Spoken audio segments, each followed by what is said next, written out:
Hello, I'm Scott Dean, and this is Hair of the Dom. Today we're going to be setting up AWS CLI so that we can deploy a serverless application.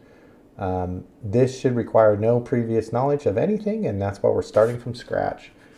Um, if you're not familiar with serverless, basically it's an abstraction on top of CloudFormation and other build tools such as Google Cloud. What it does for you is basically make it easier for you to deploy services and resources into the cloud so that you can use them in your applications. This particular example we're going to do today would be perfect if you had like a React app or a Vue.js app and you wanted to connect to a API. One little thing you might want to do, and that is we're going to talk about installing MVM, which is the Node version manager. This just makes it easier for you to install different versions of Node because serverless here uses Node for deployment. So without further ado, we'll just get into it really quick. And we're going to start with the most basics of setup. If you don't have an AWS account, you can search AWS and you'll get this create free account. And then obviously created a new account. It will ask you for your credit card. But if you're on free tier and you're careful, you won't get charged. So I've been running a few experiments this month in Glue, and last month I ran a bunch of experiments with Glue, so I racked up quite a bill. But I did learn a lot, but you will not accrue this much. You will accrue probably nothing, even with the example we're going to do today. So what we're going to start with is AWS CLI. You need it to deploy a serverless application. So let's get started with that. You basically go to IM, which is the permissions manager and role management console in AWS. Go to users over here on the side, and we're going to just add a user, and the user is going to be it can be anything, dev user. We're not going to enable console access because this user is just for our program. So it's not a real person. It's only going to ever push data up to AWS. It doesn't need to log in. However, if you're making one for yourself, you'd want to do this so you can log into the console. Hit next. Now, when we get here, you might not have a group here, but it's pretty easy to create a group. So go here, you enter the group's name, and then for this training purposes, not in production or anything, but for this training example, you can allow administrative access. I wouldn't recommend this on, in apps that are in real production, but for learning purposes, you can learn about the permission stuff later. Go ahead and create the group. Once you create the group, you will have to refresh. Then you should see the group here. Assign your new user to the group. And that's it. So we have a new user assigned to basically an admin group, and we'll hit create user. So now click on the user, excuse me. The administrative access is already there. Make sure you have at least one policy name. If it's not, then add it here. So under the security credentials, we're just going to add good old-fashioned access key. This is for command line interfaces. I understand it's going to create a key, and we'll just call it dev user CLI.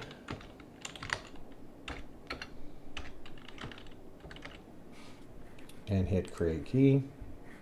Now, this is the only time you're going to be able to show the key. So make sure you download it, or you take it and copy this, because we're going to use this AWS key and this AWS secret to set up the CLI later. Once you've copied the key, go ahead and hit done. And now we have a user that can connect to the AWS,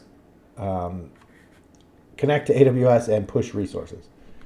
So next, if you look for, actually, let me just show you how I find this. AWS CLI install, right? So just Google that. The first result is how to install it on all operating systems. It's pretty much the same on Linux and Mac. On Windows, I believe there's like an installer that you follow, which makes it really, really quite easy. I'm going to do it on Linux because I'm on Linux. So I'm just going to grab this line of code here, open a new terminal, and let's just see where we are. That's fine. I'm in my root. I'm going to hit paste. We're going to go get the zip.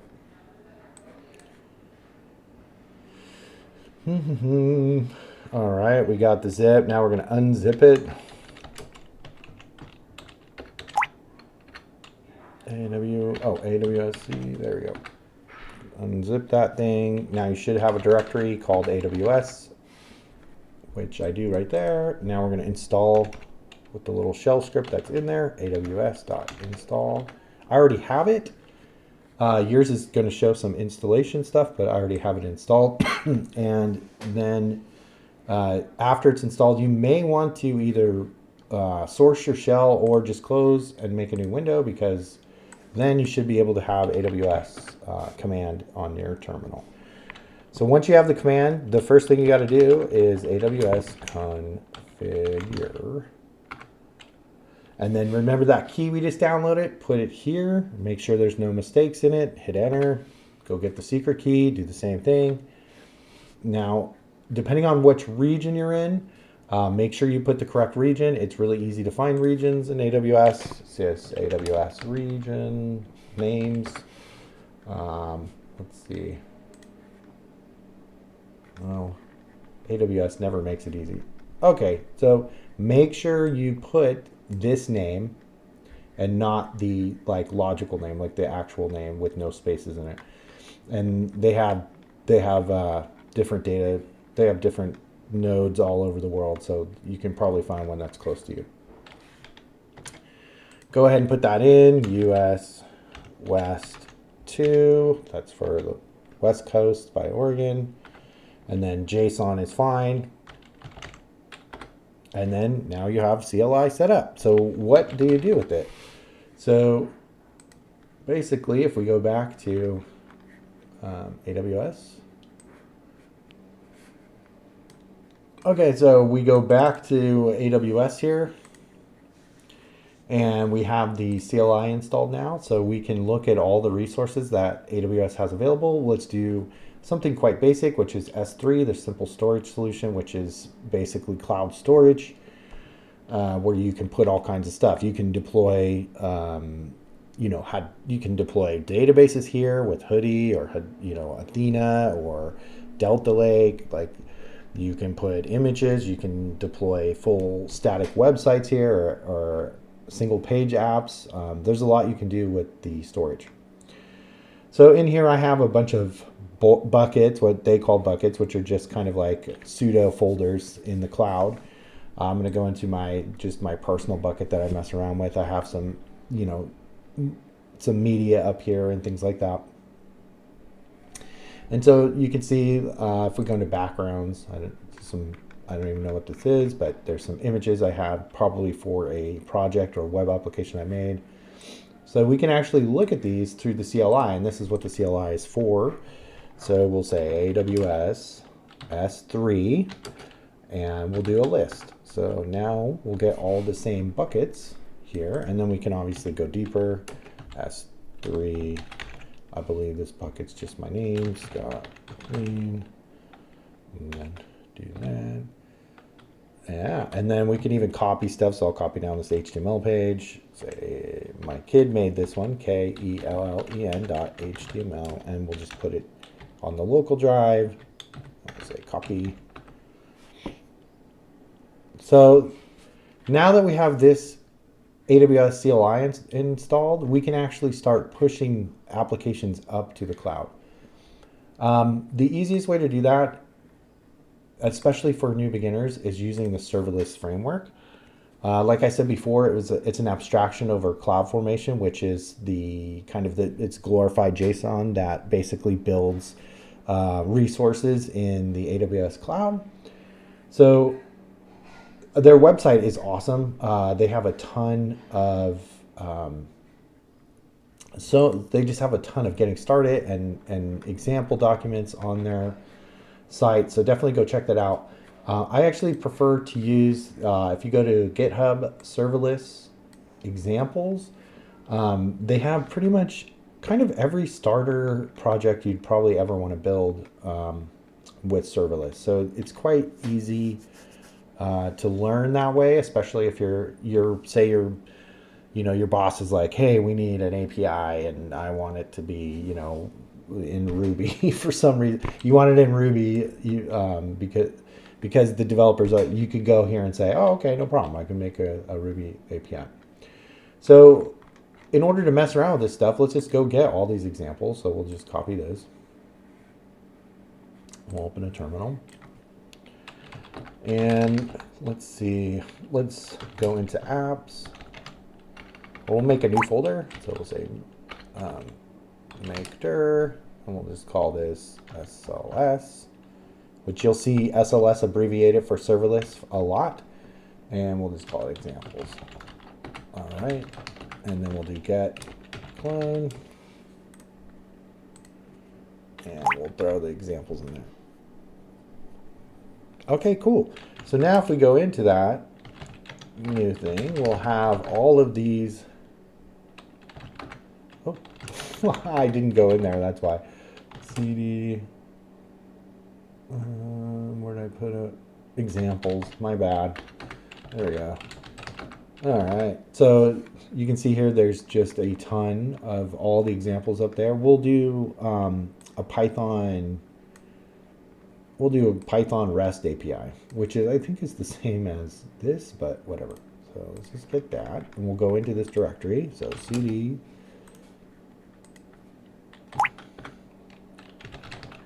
and then if we look at the structure in there, we have the serverless template file, which is like the markup that makes our application, and then the handler, which holds the code that will be deployed to the Lambda. So let's go ahead and go in there. If you have VS Code, there's this handy little thing where you can type code dot and it'll open it, or you can just go and open your favorite editor and navigate to that directory and start working on it.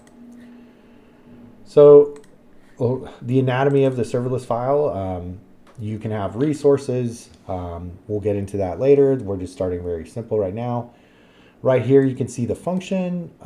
The functions are defined here. You can have a number of functions. You can do environmental variables in here, which we'll do later as well. You can see the main thing here is we have a function. It's an HTTP endpoint, and the request method is get. So if we look at the handler.hello here, it's a very basic Python function. We can get rid of this. And basically what we're doing is we're just returning a message and basically the event, request event, to the JSON in the body. So in order to deploy this to our cloud, yes, we simply have to, serverless comes with a deploy command and other commands for building these tools. It's also really cool because there's a ton of plugins that come with serverless that we'll talk about later. So installing serverless is quite easy. If you have Node installed, if you don't, you can go to Node.js and download it.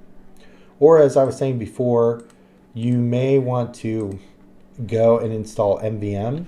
And the only reason you want to install MVM is so that you can keep up to date with the latest version of Node quite easily without having to reinstall it.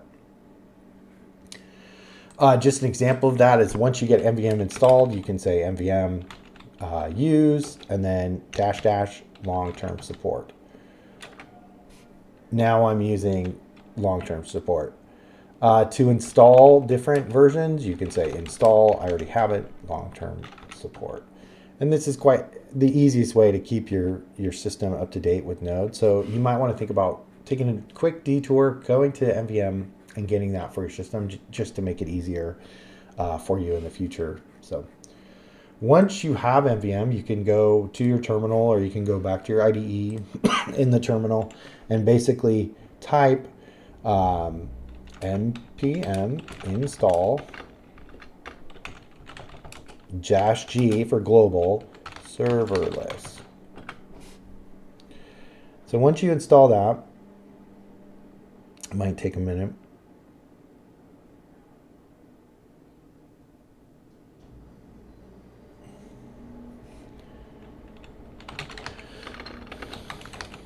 You should have either the SLS command, which is essentially an abbreviation of typing serverless, or the serverless command.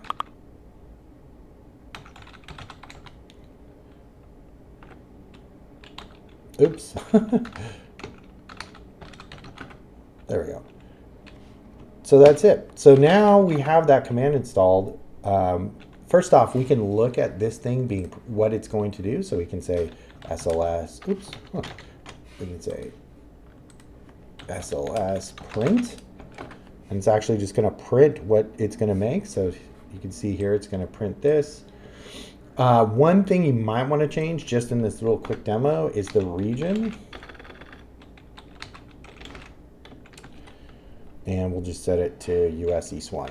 Why not? US East 1. All right. So now we're going to deploy this into our AWS account, into the Lambdas. So if we go back to, we'll go to Cloud Formation.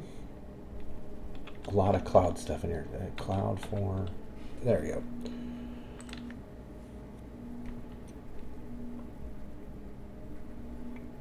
I've already deployed this stack, so I'm actually going to delete it real quick so we don't get into like okay, we're going to go to CloudFormation. This is where we're going to see the the progress of our app being created. So the serverless command to deploy something is SLS, or the serverless word SLS deploy. Now, this is going to work because we set up the AWS CLI previously. That's how this is being connected to our AWS account. So if you hit enter, this will take a few seconds because it's got to create the stack. And in fact, if we go back to the stack creation, you can see our stack is being created. If you go in there, you can see the actual resources that are being created, and it should do more over time. So here it's actually uploading the code to a bucket. And we got stage 1 of 2. Shouldn't take too long because it's such a small app. All right, so this thing's created. Let's see what else it's doing. It's creating something else. Oh, this is for like the access to the bucket. It's probably going to create some logging stuff for the Lambda. Gateway, the logging group, the IAM role that gives it basically permissions to log. We could talk about this in further detail later, because the more permissions you give to this Lambda, the more you can connect to a database, or maybe it needs to save stuff to S3, or maybe it needs to connect to Dynamo, or you know, on and on. You can give it the extended permissions it needs to do something. So it's still going. Okay, it's finally creating our function. So we might be able to go over to Lambda now and check out the function.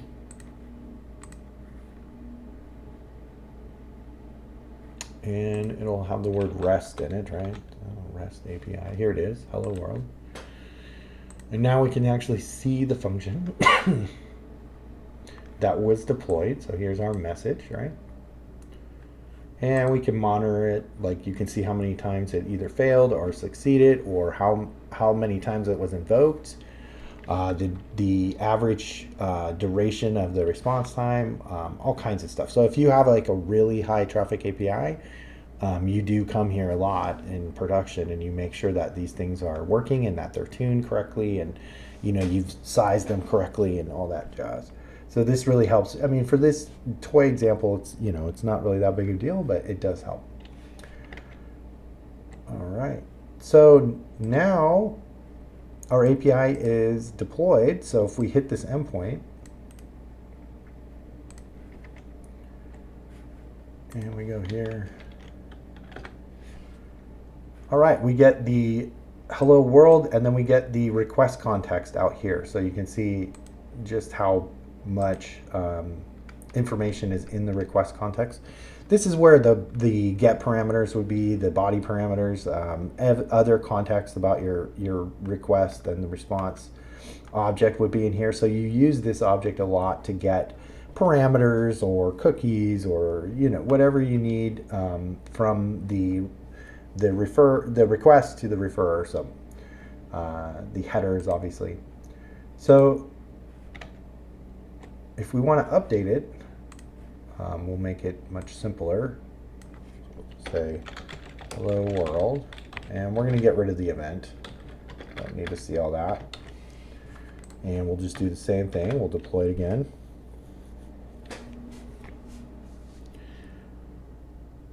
And wait for a sec. Maybe I'll speed this part up. All right. So it succeeded. So now if we hit this dev endpoint again, so go ahead and grab that. We'll hit it one more time. And you can see it says hello world. So this is a really easy way to deploy API endpoints that you can use in your Next.js app or your Vue app or your Angular app. In the future, we can talk about how to add security to these, how to add API tokens, how to add permissions, extended permissions for like connecting to a database and returning something, and all that jazz. So this has just been a very, very,